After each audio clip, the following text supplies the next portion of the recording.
네, 김영환입니다. 같이 말씀 묵상하겠습니다. 인간은 위기의 순간에 보이지 않는 신뢰보다 당장 눈에 보이는 압도적인 힘, 권세, 이런 것을 잡으려고 하죠. 마치 물에 빠진 사람이 허우적대면서 살려고 아무거나 붙잡고 나오려고 하는 것처럼 우리가 위험에 빠졌을 때 눈에 보이는 어떤 사람, 권력자, 재물이 있는 사람을 우리는 붙잡으려고 합니다.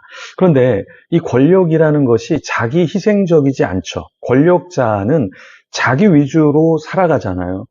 그래서 기독교 신학자 나인홀드 리버는 이런 얘기를 했습니다. 인간 집단이 생존을 위해 휘두르는 권력이 얼마나 자기 중심적인가. 이렇게 이야기를 했어요. 권력이라는 것이 파괴적이고 날카로운 칼날과 같다라고 이야기를 했습니다. 철학자 자크 엘률은 인간이 효율성을 위해 선택한 기술적인 수단도 결코 중립적이지 않다. 이렇게 얘기했어요. 기술적인 수단, 이것이 권력과 비슷한 것인데요. 이런 것이 결코 중립적이지 않다. 그러면 우리는 어떻게 인생을 살아야 되는가? 이사야 8장에서 우리가 어떠한 결정을 하고 의지적인 선택을 할 때 그 결과가 무엇인지 우리에게 이야기를 해주고 있는데요. 1절과 2절 말씀 같이 한번 읽어보겠습니다.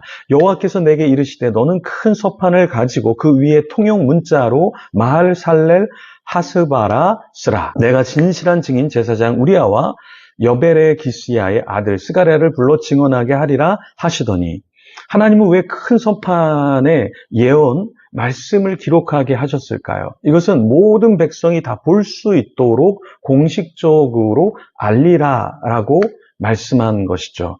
신앙이 좋은 사람은 개인적으로 하나님을 사랑하고 말씀을 묵상하고 경건생활을 합니다. 그런데 조금 더 우리가 앞에 선 사람이라면 어떠한 모습이 있어야 되냐면, 나만 열심히 잘하는 것이 아니라 공동체 지체들이 함께 잘할 수 있도록 이끌어야 하는 것이죠.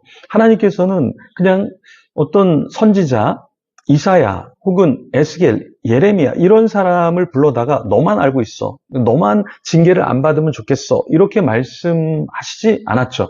하나님은 그 지도자들을 부르시고 그 백성들에게 말씀을 선포하게 하셨어요. 왜냐하면 선지자뿐만 아니라 그 백성들도 하나님께 돌아오기를 주님께서는 원하셨기 때문에 그렇다라는 것이죠.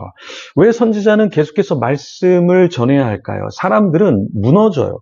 아주 작은 것으로 무너지고 공허해하고 갈 바를 알지 못하게 되는 것이죠. 그럴 때 선지자가 아니야, 이것은 지금 먹구름이 껴있다고 해서 태양이 없는 것이 아니야, 지금 환경이 어렵다고 해서 하나님이 역사하지 않는 것은 아니야, 지금 눈이 가려져 있다고 해서 세상에 아무것도 없는 것은 아니야.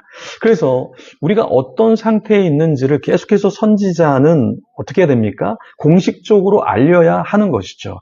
하나님께서는 이사야에게 다시 말씀하시면서 백성들에게 조금 더 구체적으로 어떠한 상황인지를 알려주시기를 원했습니다. 3절과 4절 말씀입니다. 내가 내 아내를 가까이 하매 그가 임신하여 아들을 낳은지라. 여호와께서 내게 이르시되 그의 이름을 마할살렐 하스바라 하라. 이는 이 아이가 내 아빠 내 엄마라 부를 줄 알기 전에 다메섹의 재물과 사마리아의 노량물이 아수르 왕 앞에 옮겨질 것임이라 하시니라. 왜 하나님께서는 이사야의 자녀가 예언의 수단으로 쓰이도록 하셨을까요? 선지자를 통해서도 말씀하실 수 있는데, 하나님은 그 자녀를 통해서, 그 자녀의 이름이 무엇이었죠? 마할 살렐 하스바. 마할 살랄 하스바. 자, 이것은 하나님의 시급한 심판 메시지를 담은 이름이었죠. 그러니까 이 이름이 불려질 때마다 백성들이 아람과 북이스라엘이 멸망할 것이구나, 이것을 알았겠죠. 그러면서 어떻게 하나님 앞에 서 나갔을까요? 우리도 망할 수 있겠다라는 것을 생각했겠죠. 실제 선지자를 통해서도 말씀하셨지만 그 자녀를 통해서도 하나님께서는 그 시대적인 징조를 주셨다라는 것입니다.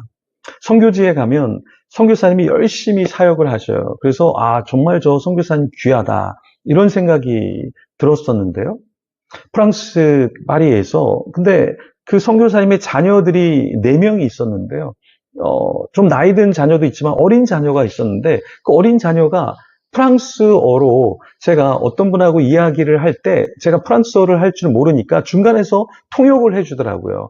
그때 제가 알았습니다. 아, 정말 선교사님의 자녀들은 그냥 자녀들이 아니라 선교의 일에 굉장히 큰 역할을 감당하는구나. 그래서 이 꼬마 선교사님이구나. 그것을 알게 되었어요.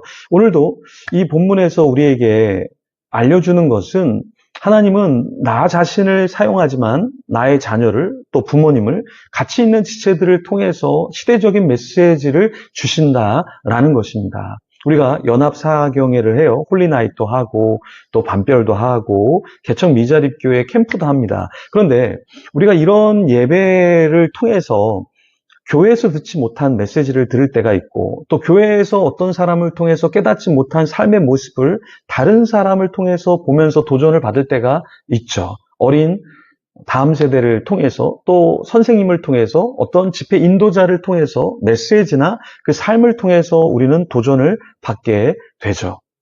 그래서 우리가 교회 안에서만 신앙생활하는 것이 아니라 가정 안에서만 신앙생활하는 것이 아니라 교회 밖 가정 밖에서도 우리가 하나님의 메시지를 전하고 말로만 전하는 것이 아니라 삶의 메시지를 전하는 저와 여러분이 되기를 소망합니다. 이 시대에 메시지가 필요해요. 이 시대에 하나님의 긍휼이 필요해요. 사랑이 필요해요. 그것을 멈추지 않고 우리가 전하고 삶으로 실현하는 저와 여러분이 되기를 소망합니다. 같이 기도하며 주님 앞에 나가겠습니다.